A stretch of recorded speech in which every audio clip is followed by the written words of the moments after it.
The Buddha's instructions for getting the mind into concentration are in his descriptions of right mindfulness. For example, with the body. You keep focused on the body in and of itself,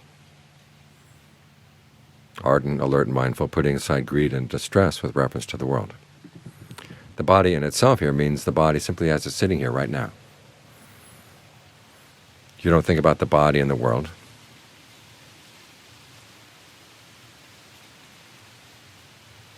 Because that would give rise to other duties. Is your body attractive enough? Is it strong enough to do the work that needs to be done? That's putting the duties of the world first. And then your body has to serve those duties. But when we're developing the mind, training the mind, we have other duties. Duties that put the mind first. Duties that put the problem of suffering first. And the best way to keep those duties in mind is simply be with the body in and of itself, how it feels to be with a body right here, right now. For example, with the breath. If you're concerned about the duties of the world, the breath has only one function for you, which is to keep you alive.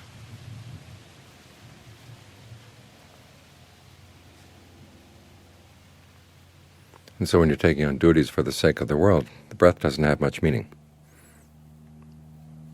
It doesn't play a large role in your awareness.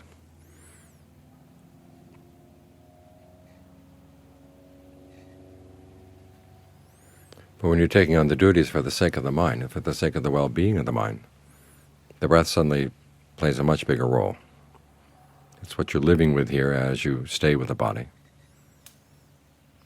And it's the aspect of the body that you have the most control over it that determines whether the body is going to be a good place to stay or not.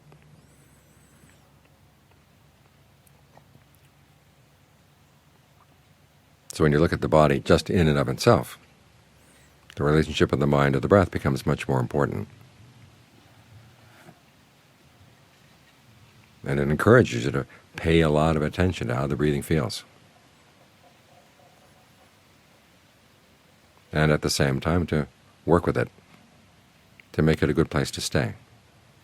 This is the duty of mindfulness, is to remember we're not here just to watch things, we're here to figure out cause and effect so we can make the present moment a good place to stay, where we can observe the mind carefully. You think about the Buddha's image of the practice as being like building a fortress and peopling it with people to defend the fortress. The first line of defense is mindfulness. Mindfulness is the gatekeeper. Now the gatekeeper doesn't just sit there watching people coming in, going out. He has to recognize who are friends, who are enemies.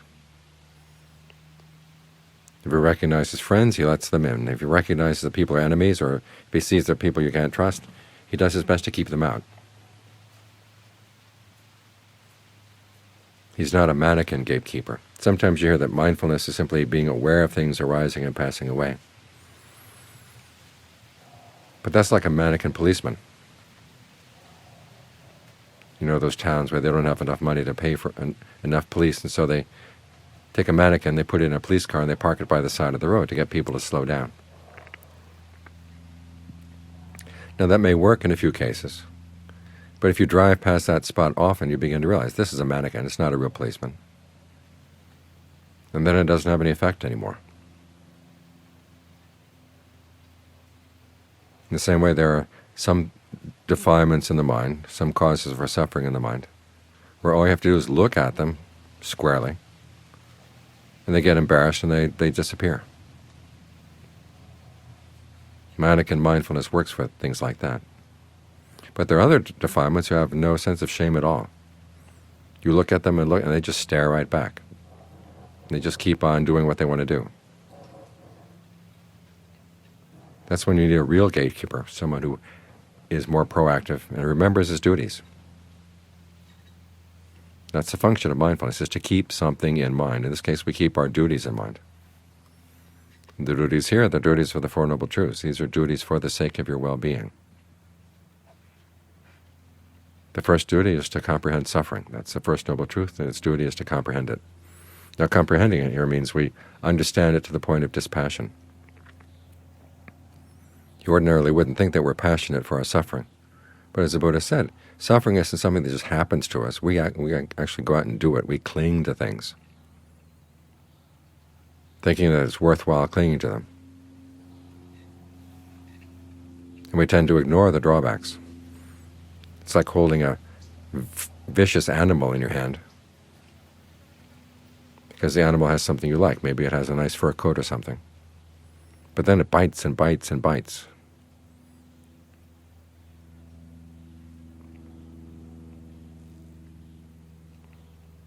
And it's as if we refuse to see the connection between the fact that we're holding on to the fur coat and getting bitten at the same time. So when the Buddha says to comprehend suffering, he wants us to see the connection between our attachment to the fur coat and the teeth of the animal.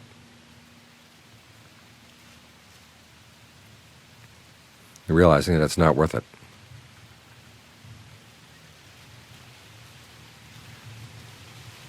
Now the duty with regard to the second noble truth, which is the cause of suffering, that's to abandon it. The reason we're holding on to the animal is we've got craving for it.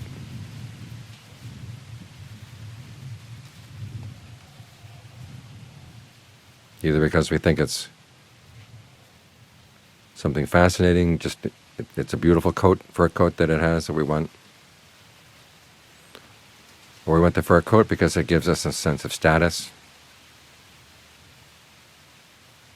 We are the person who has the fur coat, either a fur coat that we want for ourselves or we want to give to somebody else.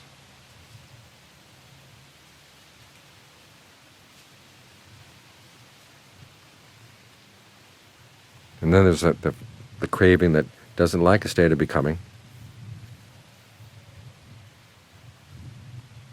being that person with the fur coat, and wants to destroy it.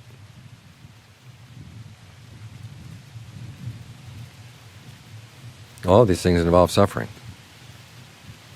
lead to suffering. Particularly the first one, this is called craving for sensuality. Sensuality here doesn't mean sensual pleasures so much as it means our fascination with thinking about sensual pleasures.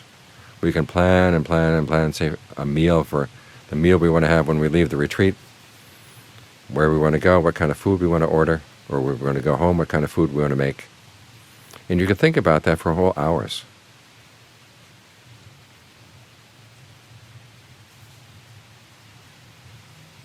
You're attached to that thinking more than we are to the actual food. Say, for example, you've made up your mind you want a pizza at a particular restaurant. You go there, and the restaurant's closed. You say, well, that's too bad, but you think of another place you want to go right away. If you were told that you couldn't think about that kind of thing, you would rebel. It's because you're really attached to the thinking.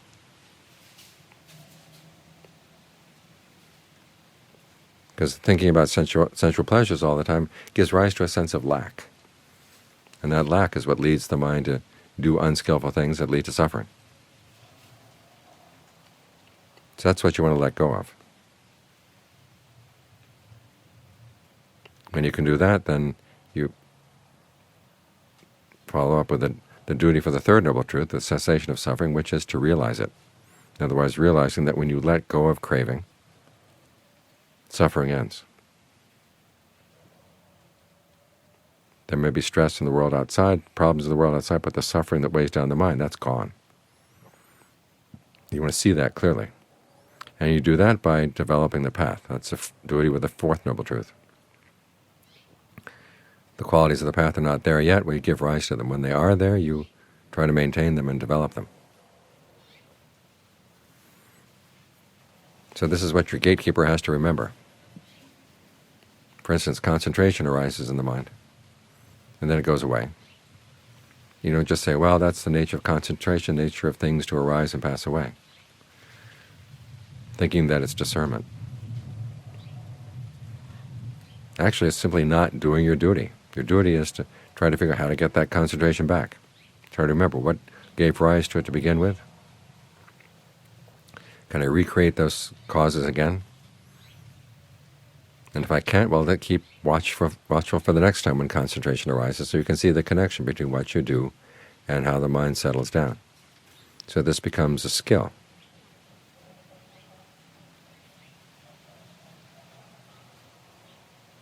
Now, part of the skill in creating a state of concentration, we are creating a state of becoming. Becoming is an identity you take on in a particular world of experience. It's all centered around a desire. So you have that desire for a fur coat. Okay, everything in the world that's related to the fur coat is part of that world. Things that are not related to that fur coat, either they don't help in gaining the fur coat or they don't form obstacles to the fur coat, those are not part of that particular becoming at all. Then there's you that takes on an identity, both the you that wants the fur coat and will enjoy the fur coat when you get it, and the you that can provide it. All of that together, that's a state of becoming. Usually when we think about becoming, we think about levels of becoming up in heaven or in hell. In other words, things outside. And there is that level of becoming. We're on the human level right now.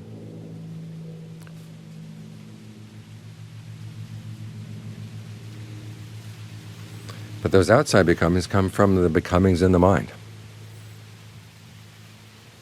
You have a picture of something you want, and all the things that are related to that something you want suddenly appear in the mind. And then you go in and you figure out how you're going to get it. And that happens how many times in the course of a day? It's our desire for those things, our craving for that kind of process. That's what leads to suffering.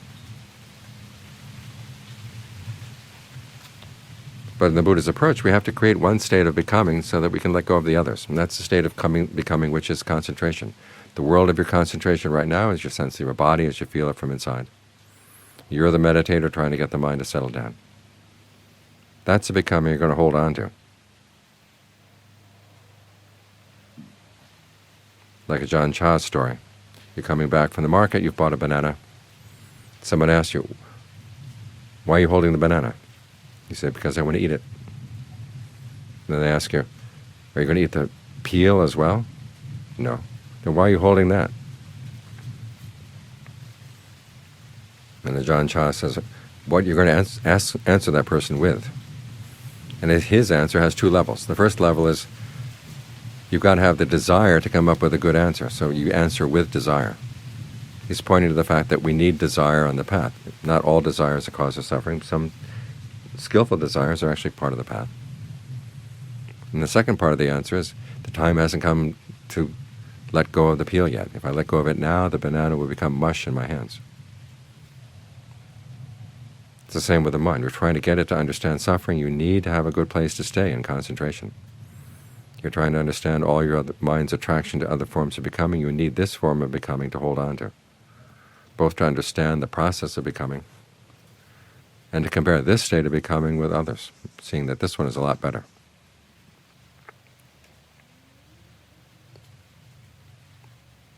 So this is why we work at developing this state of becoming as part of the path. This is one of the duties that our gatekeeper has to remember. You're trying to figure out the mind in concentration. You don't just watch it come and go. When it comes, you ask yourself, how did it come? What did I do? When it goes, you ask yourself, what did I do? After a while, you start seeing connections, and the concentration becomes a skill. That's how you develop the path.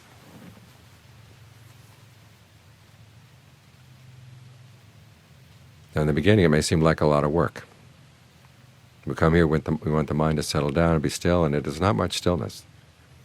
It's grappling with staying with the breath, then losing it, then coming back, and then losing it again. But remember, we're building a home for the mind here. If you have a place where you want to build a home, you don't just lie down there. Tell yourself, okay, I've got my resting spot. You first have to put up a roof. You put up walls. You have windows and doors you can open and close. You fix all the things that are necessary for a home. That's when you lie down.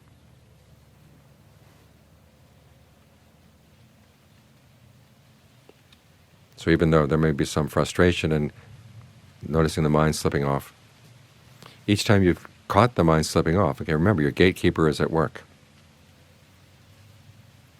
catching these things. If the gatekeeper weren't catching these things, you'd just be wandering around and who knows what thoughts.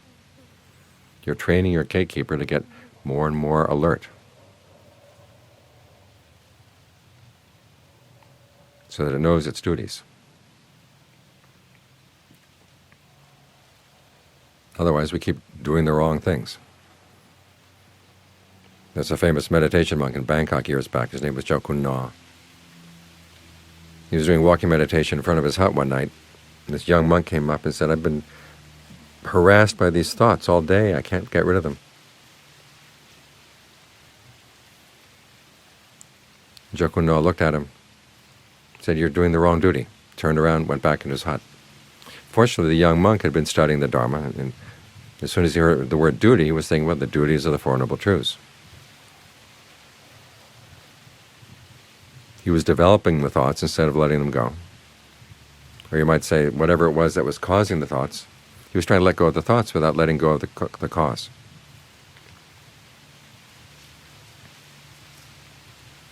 John Fuang tells a similar story. He was harassed with severe headaches when he was young. He tried Chinese medicine, Thai medicine, Western medicine, nothing worked. It got so bad that he had to have monks staying in his room at night in case he got up in pain, because he said even if he just lay down, as soon as his head hit the pillow, there'd be pain come up. So one night he woke up in the middle of the night,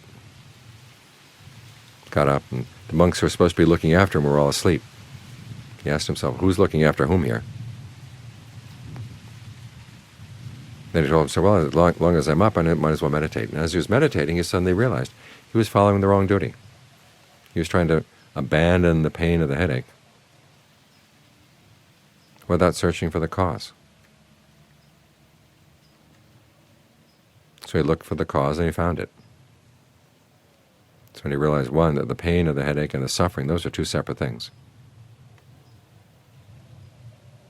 And if you look for the cause of the suffering, that's something you can abandon.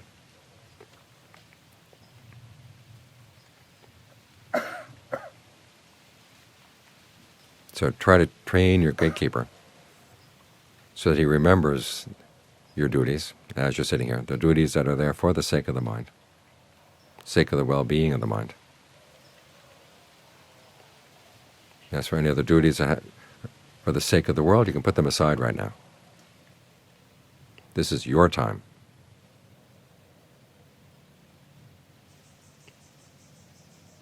And the Buddha teaches these duties not because he's imposing them on you, but it's because they're for your genuine well-being.